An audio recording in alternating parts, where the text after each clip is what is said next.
5 qualities of successful people. Stephen Covey کی کتاب ہے 7 habits of highly effective people. میں آپ کو 5 دے رہا ہوں, 2 مائنس کر دیے میں نے.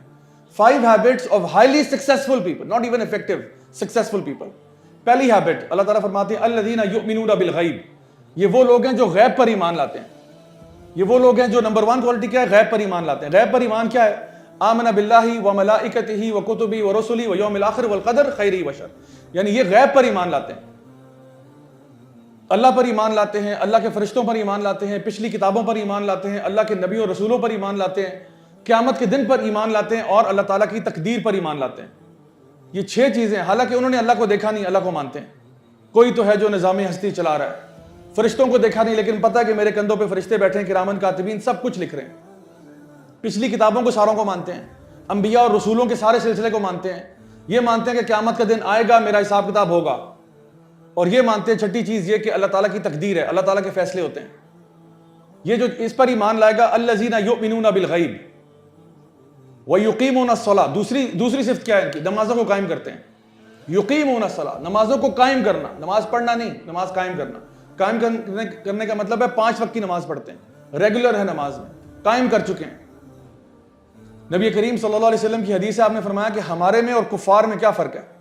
ترک الصلاۃ, ہم نماز پڑھتے ہیں وہ نہیں پڑھتے. تو my dear brothers and sisters, اگر کوئی ماشاءاللہ ہمارے بہن بھائی یہاں پہ آئے ہوئے ہیں اور ان کا ارادہ ہے کہ دیکھو رمضان کا مہینہ ہے, میں پہلے تو نماز نہیں پڑھتا تھا لیکن انشاءاللہ کوشش ہے, تو میں آپ کو سب سے پہلے ریکمینڈ کروں گا اللہ تعالیٰ کی توحید کے بعد سب سے پہلے اللہ تعالیٰ کی وحدانیت ہے, ایاک نعبد و ایاک نستعین سب سے پہلے ہے, اور پھر اس کے بعد دوسری چیز جو آپ نے لائف میں لانی ہے وہ نماز ہے. یہ ہمیں کوئی نیک بندہ نہیں بناتی, ہمیں صرف مسلمان بناتی ہے. لوگ کہتے ہیں, محاورت ہے نا کہ اتنا نیک ہے, اتنا نیک ہے, 5 وقت کا نمازی ہے, 5 وقت کا. یہ کوئی احسان کیا اس نے کسی پہ کہ اتنا نیک ہے؟ 5 وقت کا نمازی ہے تو یہ تو مسلمان ہوا ہے. نیک تو یہ ہو کہ آپ کے 5 وقت کا نمازی ہے اور تہجد بھی پڑھتا ہے, اور ماشاءاللہ جو نا قرآن مجید کی تلاوت بھی کرتا ہے, اور ماشاءاللہ صدقہ خیرات بھی کرتا ہے, اور جو اللہ تعالیٰ نے فرض کیا اس سے اوپر جاتا ہے. جو فرض ہے وہ تو لازمی کرنا ہے آپ نے, اس میں نیکی والی کیا بات ہے؟ یہ تو کرنا ہی کرنا ہے. یہ ایسی بات ہے کسی بچے کو آپ کہو کہ جی وہ بچہ اتنا مطلب اسکول اس کا 8 بجے لگتا ہے, آپ کو اتنا نیک ہے, اتنا نیک ہے, 7:55 پہ اسکول پہنچا ہوتا ہے, تو بھائی 8 بجے کے بعد تو ویسے گیٹ بند ہو جائے گا, اس کو آنے نہیں دینا کسی نے. تو یہ کسی پہ احسان تو نہیں کہ 7:55 پہ آ رہا ہے, وہ تو یعنی اس کو آنا ہی تھا. 8 کے بعد آئے گا تو he'll be kicked out, کوئی آنا نہیں دے گا اس کو 8 بجے کے بعد, گیٹ بند ہو چکا ہوگا. تو اس لیے آپ نے یہ نماز تو مین چیز ہے. اور یہ کیوں ہے؟ اقیم الصلاۃ لذکری, نماز قائم کرو میرے ذکر کے لیے, میرے یاد کے لیے. اللہ تعالیٰ جو ہے یہ بات ارشاد فرماتے ہیں. اور دوسری وجہ کیا ہے نماز کی؟ ان الصلاۃ تنہا عن الفحشاء والمنکر ولذکر اللہ اکبر. نماز تمہیں فحشی اور منکر سے روکتی ہے, برے کاموں سے روکتی ہے. یہ نماز کی فضیلت ہے, اور اس لیے ہم سب کو نماز قائم کرنے والا بننا ہے. ابھی تک ساتھ چل رہے ہیں, اللہ پر ایمان لانا, اللہ کے فرشتوں پر یعنی غیب پر ایمان لانا, دوسرا نماز قائم کرنا. الذین یؤمنون بالغیب ویقیمون الصلاۃ ومما رزقناہم ینفقون. اب تیسری کوالٹی کیا ہے کہ یہ اللہ کی راہ میں خرچ کرتے ہیں. یہ تیسری کوالٹی ہے ان کی جن کو ہدایت ملے گی, جو متقین ہوں گے. تیسری کوالٹی کیا ہے؟ یہ اللہ کی راہ میں خرچ کرتے ہیں. کیا خرچ کرتے ہیں؟ سب کچھ خرچ کرتے ہیں. سب سے پہلی مراد تو مال خرچ کرنا ہے. اللہ کی راہ میں مال خرچ کرتے ہیں. رمضان کا مہینہ ہے, یہ خرچ کرنے کا مہینہ ہے. اللہ کی راہ میں لگائیں, اللہ کی راہ میں لگائیں. یہ موقع بار بار نہیں آئے گا. یہ ہر سال یہ ایک مہینہ آتا ہے جس میں جنت کے دروازے کھلے ہوتے ہیں, جہنم کے بند ہوتے ہیں. نیکیاں کرنے پہ لوٹ سیل لگی ہوئی ہے. جس نے کمانا ہے کما لے رمضان میں. اس کے بعد یہ محدود مدت کے لیے سیل ہے, بند ہو جائے گی. صحابہ رمضان کے گزرنے کے 6 مہینے بعد تک دعائیں کرتے تھے کہ یا اللہ رمضان میں کی ہوئی عبادتیں قبول فرمانا, کیونکہ اگر یہ کیش ہو گئیں, اللہ اکبر, جنتی ہو جائیں گے آپ اگر یہ باتیں قبول ہو گئیں آپ کی. تو اللہ کی راہ میں خرچ کرتے ہیں. اچھا, خرچ کرنے سے مراد سب سے پہلے مال ہے, اس کے علاوہ ٹائم ہے, اس کے علاوہ انرجی ہے, اس کے علاوہ کچھ بھی جو اللہ کی راہ میں آپ خرچ کرتے ہیں. یعنی مثال کے طور پہ یہاں پہ بہت سارے ہمارے بہن بھائی والنٹیئرز ہیں. اب یہ والنٹیئرز یوتھ کلب کے لیے بہت سارا کام کر رہے ہیں. کوئی ہو سکتا ہے چائے کے برتن دیکھ رہا ہو, کوئی ہو سکتا ہے کہ صفوں کو سیدھا کر رہا ہو, کوئی ہو سکتا ہے صفائی کر رہا ہو, کوئی ہو سکتا ہے جوتے ٹھیک کر رہا ہو. یہ کیا کر رہے ہیں؟ یہ اپنا ٹائم لگا رہے ہیں, یہ اپنا ٹائم خرچ کر رہے ہیں اللہ کی راہ میں. تو جو بھی کچھ اللہ کی راہ میں خرچ کرنا, اپنا جان, اپنی مال, اپنی جو بھی چیز اللہ کی راہ میں لگاتے ہیں, تو اس میں وہ لوگ جو یہ کہیں, شاید اسٹوڈنٹس ہوں کہ جی ہمارے پاس تو کچھ نہیں ہے, ہمارے پاس تو پیسے نہیں, ہمارے امی ابو کے پاس ہے, تو ہم کیسے وَمِمَّا رَزَقْنَاهُمْ يُنْفِقُونَ پہ کیسے آئیں گے؟ تو جو بھی اللہ نے تمہیں عطا فرمایا ہے اس رزق میں سے خرچ کرو. چوتھی کوالٹی ان کی یہ ہے کہ یہ اس پر ایمان لاتے ہیں جو آپ پر, آپ سے مراد آپ صلی اللہ علیہ وسلم ہیں, جو آپ پر نازل ہوا اور آپ سے پہلے نازل ہوا. والذین یؤمنون بما انزل الیک, جو آپ پر نازل ہوا, وما انزل من قبلک, اور جو آپ سے پہلے نازل ہوا. تو یہ پہلی کتابوں کو مانتے ہیں اور جو آپ پر نازل ہوا اس پر ایمان لاتے ہیں. اچھا, جو آپ پر نازل ہوا, اب نبی کریم صلی اللہ علیہ وسلم پر کیا نازل ہوا؟ قرآن مجید. قرآن مجید کے علاوہ کچھ نازل ہوا؟ یہ ایک ٹیکنیکل سوال ہے. اللہ رب العزت اس کا جواب قرآن مجید میں دیتے ہیں کہ وَأَنزَلَ اللَّهُ إِلَيْكَ الْكِتَابَ وَالْحِكْمَةَ. آپ پر دو چیزیں نازل ہوئی. لوگ سمجھتے ہیں ایک نازل ہوئی ہے, دو ہوئی ہیں. اللہ تعالیٰ فرماتے ہیں آپ پر نازل ہوا الکتاب والحکمہ, آپ پہ کتاب نازل ہوئی. کتاب کیا ہے؟ قرآن مجید ہے. والحکمہ, حکمہ کیا ہے؟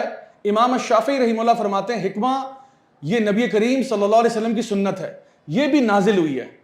نبی کی سنت بھی نازل ہوئی ہے. اب دیکھیں پورا قرآن مجید ہمارے پاس ہے. قرآن مجید ہمارے پاس ہے. قرآن مجید میں نماز کا حکم ہے, پکی بات ہے نا, نماز کا حکم ہے. بار بار کہا گیا اقیم الصلاۃ وآتوا الزکاۃ, اقیم الصلاۃ وآتوا الزکاۃ. نماز کا حکم ہنڈریڈز آف ٹائمز آیا ہے. نماز کا طریقہ کدھر ہے؟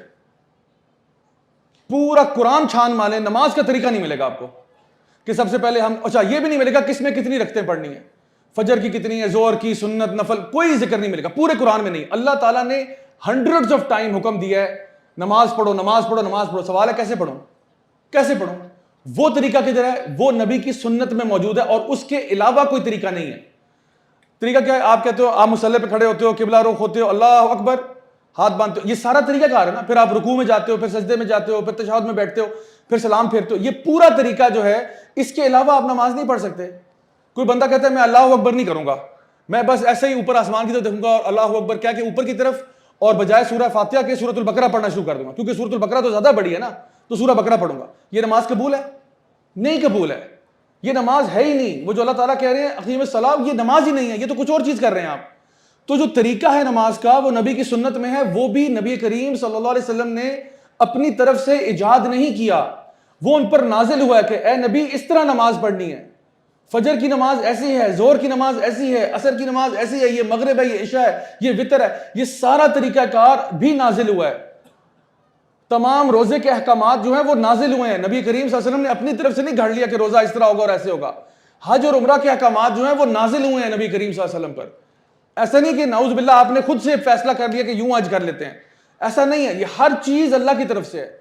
تو نبی کریم صلی اللہ علیہ وسلم پر دو چیزیں نازل ہوئی ہیں. ایک کتاب ہے, قرآن مجید ہے, یہ اللہ کا کلام ہے, کلام اللہ ہے. اور دوسرا نبی کی سنت ہے, طریقہ کار ہے, بہت ساری چیزوں کے طریقہ کار ہیں. تو ہمارے لیے جو ہے نا وہ قرآن و سنت گائیڈ ہے, قرآن و سنت گائیڈ ہے. حتیٰ کہ نبی کریم صلی اللہ علیہ وسلم نے قرآن مجید کی آیات کی بھی وضاحت کر کے بیان فرمایا کہ یہاں پہ قرآن کی آیت کا مطلب کیا تھا, اللہ تعالیٰ کیا مراد لے رہے ہیں اس بات سے, اللہ تعالیٰ کیا کہنا چاہ رہے ہیں ہم سے. تو یہ لوگ وہ ہیں جو ایمان لاتے ہیں اس پر جو پہلے انبیاء پر نازل ہوا, اس کو مانتے ہیں کہ اللہ کی طرف سے تھا, کہیں کوئی اور چیز نہیں تھی, اور جو نبی کریم صلی اللہ علیہ وسلم پر نازل ہوا اس پر. اس کا ایک مطلب یہ بھی ہوا کہ پھر یہ تیری میری فرقہ وارانہ چیزوں کا خاتمہ اس آیت کے ٹکڑے سے ہو جاتا ہے کہ پھر یہ نہیں ہوتا کہ جی ہمارے مولوی صاحب یہ کہتے ہیں اور ہمارے مولوی صاحب یہ کہتے ہیں, میرے ابو نے یہ کہا تھا, میری امی نے یہ کہا تھا, میرے ابو تمہارے ابو سے زیادہ بہتر ہیں, وہ زیادہ بہتر جانتے ہیں. یہ والی بات ہی نہیں. ہم کہتے ہیں کیا یہ اللہ نے فرمایا, کیا اللہ کے رسول نے فرمایا, تو ہم اس پر ایمان لاتے ہیں. جو نبی کریم صلی اللہ علیہ وسلم پر نازل ہوا اس پر یہ ایمان لاتے ہیں. یہ جو متقین ہیں یہ اس پر ایمان لاتے, اپنے مولوی صاحب پر ایمان نہیں لا رہے. فلاں حضرت مولانا شیخ, یہ وہ بہت اچھے اچھے لوگ گزرے, انہوں نے تشریح فرمائی, لیکن سب کا سورس کیا تھا, سب نے دین کہاں سے اٹھایا؟ اس سے اٹھایا جو نبی پر نازل ہوا تھا. الکتاب والحکمہ, کتاب و سنت, قرآن و سنت سے انہوں نے اٹھایا. تو چوتھی کوالٹی ان لوگوں کی کیا ہے؟ سب سے پہلی تھی کیا؟ یہ لوگ غیب پر ایمان لاتے ہیں, نمازوں کو قائم کرتے ہیں, اللہ کی راہ میں خرچ کرتے ہیں, اور ایمان لاتے ہیں اس پر جو نبی پر نازل ہوا یعنی کتاب و سنت پر ایمان لاتے ہیں, اور اپنے لیے اس کو دلیل سمجھتے ہیں, اس کو دلیل سمجھتے ہیں اپنے لیے. ففتھ اور آخری پوائنٹ, وَبِالْآخِرَةِ هُمْ يُوقِنُونَ, اور یہ آخرت پر یقین رکھتے ہیں. اچھا یہاں پہ اللہ تعالیٰ نے پانچواں پوائنٹ بتایا آخرت پر یقین رکھتے ہیں. ایک ٹیکنیکل سوال ہے, وہ یہ ہے کہ الذین یؤمنون بالغیب کے اندر تو آخرت شامل تھی. آپ کو یاد ہوگا میں نے کہا تھا کہ الذین یؤمنون بالغیب میں اللہ بھی ہے, اللہ کے فرشتے بھی ہیں, اللہ کی پہلی آسمانی کتابیں بھی ہیں, اللہ کے رسول بھی ہیں, آخرت بھی ہے اور تقدیر ہے. تو جب ایک چیز پہلے کور ہو چکی ہے تو دوبارہ کہنے کی کیوں ضرورت ہے؟ ایک دفعہ پہلے بات کور ہوگی نا، الذین یؤمنون بالغیب، غیب آخرت غیب نہیں ہے. کس نے آخرت دیکھی ہے؟ کون مر کے واپس آیا؟ کوئی بھی نہیں آیا. ہمیں تو نہیں پتا آخرت ہے کہ نہیں ہے، ابھی تو ہم اللہ تعالیٰ کی بات پر ایمان لا رہے ہیں. اللہ تعالیٰ فرما رہے ہیں کہ یہ جو لوگ ہیں نا، ان کی یہ کوالٹی یہ ہے، پانچویں اور اہم صفت یہ ہے کہ یہ آخرت پر ایمان نہیں، آخرت پر یقین رکھتے ہیں. یقین رکھتے ہیں آخرت پر. کس طرح یقین رکھتے ہیں؟ اچھا مجھے یہ بتائیں، ایمان زیادہ بڑا ہوتا ہے یقین زیادہ بڑا ہوتا ہے؟ میں کہتا ہوں میں کسی چیز پر ایمان لاتا ہوں اور میں کہتا ہوں میں یقین سے کہہ سکتا ہوں یقین. اچھا ایمان کا nth ڈگری ہے یقین کے لیول پہ پہنچ جائیں آپ. ٹھیک ہے، اب وہ یقین کیا ہے؟ یقین یہ ہے کہ آپ کہتے ہو مجھے کوئی ڈاؤٹ ہی نہیں ہے اس بات میں. یعنی اگر آپ مجھے کہتے ہو کہ ضیاء بھائی باہر جو ہے نا اللہ معاف کرے کسی گاڑی کو آگ لگ گئی ہے، تو میں کہتا ہوں آپ شریف آدمی ہیں، میں آپ کی بات پر ایمان لاتا ہوں. لیکن یقین کب ہوگا؟ جب میں باہر جا کے دیکھتا ہوں نا اپنی آنکھوں سے اور اس کی تپش محسوس کرتا ہوں، میں کہتا ہوں اب تو یقین ہو گیا. پہلے آپ کی بات پہ ایمان تھا، اب تو یقین ہو گیا. تو اللہ تعالیٰ فرما رہے ہیں یہ آخرت پر یقین رکھتے ہیں. آخرت پر یقین کیسے رکھتے ہیں؟ ان کو اتنا یقین ہے کہ آخرت کا دن آئے گا، جیسے آپ کو بھی یقین ہے کہ میں آپ کے سامنے بیٹھا ہوں. ان کو پتہ ہے آخرت کا دن آنا ہے، ایک دن میں نے اللہ کے سامنے پیش ہونا ہے، ایک دن میرا حساب کتاب ہونا ہے. فَمَن يَعْمَلْ مِثْقَالَ ذَرَّةٍ خَيْرٍ يَرَهُ وَمَن يَعْمَلْ مِثْقَالَ ذَرَّةٍ شَرٍّ يَرَهُ. جو ذرا برابر میں نے خیر کا کیا ہوگا وہ بھی اس دن سامنے آ جائے گا، اور جو ذرا برابر شر کا کیا ہوگا وہ بھی سامنے آ جائے گا. ان کو یقین ہے اس بات کا کہ میرا حساب ہوگا، میرا حساب ہوگا. جس کو اس کا نامہ اعمال اس کے دائیں ہاتھ میں ملے گا وہ خوشی سے چیخ اٹھے گا، ہاں اقرؤ کتابیہ، میری کتاب پڑھو، دیکھو میں پاس ہو گیا، میں کامیاب ہو گیا. اور جس کو اس کا نامہ اعمال بائیں ہاتھ میں مل رہا ہے، اللہ معاف کرے، اس کو پتہ ہے وہ برباد ہو گیا. وہ کہے گا ما لی ھذا الکتاب لا یغادر صغیرۃ ولا کبیرۃ الا احصاها. کیسی عجیب کتاب ہے کہ چھوٹے سے چھوٹا، بڑے سے بڑا، سبھی کچھ اس میں لکھا ہوا ہے. تو ان لوگوں کو یقین ہے کہ قیامت کا دن آنا ہے. اور یقین اس لیے ہے کیونکہ یہ پوری کائنات اللہ تعالیٰ نے ایک بیلنس کے ساتھ بنائی ہے.